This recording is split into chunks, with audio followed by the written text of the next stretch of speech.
Ma'am, nangangopya po si Scarlett sa akin, no? Apakasinungaling mo, Samantha. May nangangopya pala dito? Bagsak ka na sa akin, Scarlett.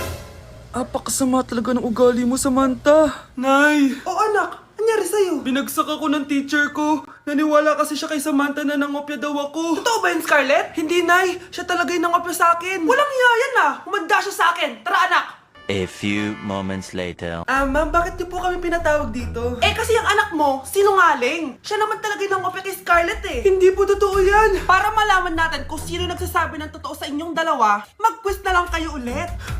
Patay ako nito. Humanda ka ng mapahiya, Samantha. Okay, time's up. Pass your papers. Scarlett, naka-perfect ka. Yes! Talino talaga ng anak ko. Samantha, wala kang tamang sagot. Ikaw talaga ang totoong nangungopya. Nakakahiya ka, Samantha. Humanda ka sa akin sa bahay. Tara! Huwag po, Nay!